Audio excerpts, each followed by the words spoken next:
I wouldn't be standing here talking to you guys today without the support and the help that I've received from the Stroke Association. I'm incredibly lucky to even just be standing here talking to you today. So thank you all for having me, thank you for inviting me. So let's start with formalities. So my name is Lisa Highland. This is my husband that's brought me with me today. So we live in Bodmin. So we've got a little puppy dog called Toast. You've been quite helpful with my recovery at times, not always.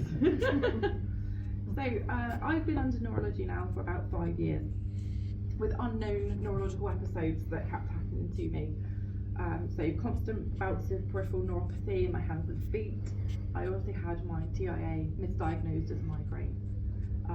So to show my dedication to my job, I still went to work the next day after having a TIA because I was told it was a migraine. So yeah, it wasn't that helpful, I gotta say. I was having multiple cardiac events that kept landing me back in A&E, but in July I finally got some answers. I had an occipital lobe stroke in July, and it is still under debate whether those multiple neurological events were also strokes. I work as an optical consultant, and having some vision loss is an irony that isn't lost on me. My job has supported me by having access to weekly visual fields, so I was able to see the progression in my healing week on week. I remember grabbing the visual fields as it came out of the printer, and I just started to cry. My colleague who was new to the position thought I was crying because it was bad. I was crying because it was joy. I now have an undetectable visual field defect on a standard visual field. I'm very lucky. But feeling lucky is a funny word. I certainly didn't feel like that at first, but I really am. It was an incredible, I felt incredibly lost. I felt like I didn't fit in with the whole stereotype of the whole stroke category. I was decades and decades younger than anyone else on that stroke ward. It felt like the puzzle pieces just did not match. I was being seen twice a week by the community stroke team. Those appointments made me feel human again, made me feel that my concerns were valid and I was being listened to. And I've been struggling for a long time, and I've finally got given the validation about all those experiences that I had gone through. I have had, unfortunately, largely negative experiences with many clinicians disregarding my symptoms and misdiagnoses.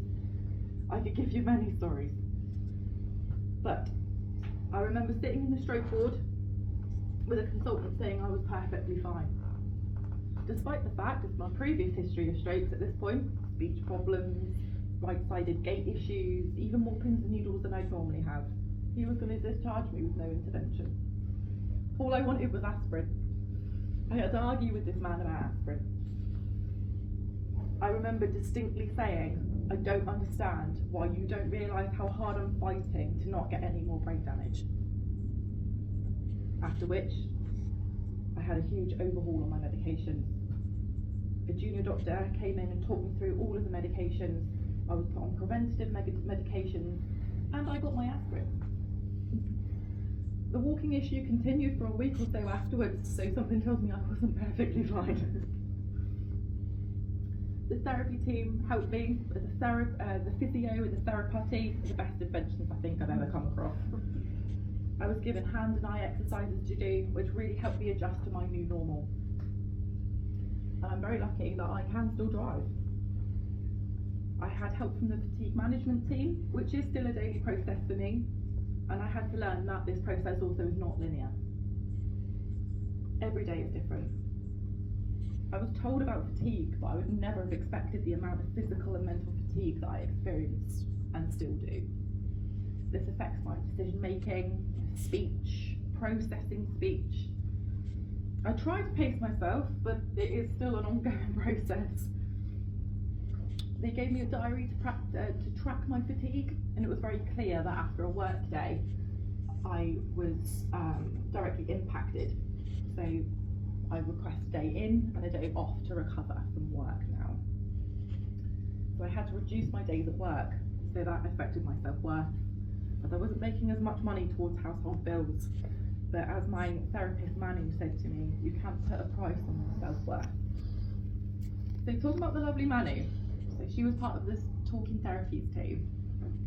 She stopped me feeling like I had some awful secret to hide, like I had to stop suffering in silence.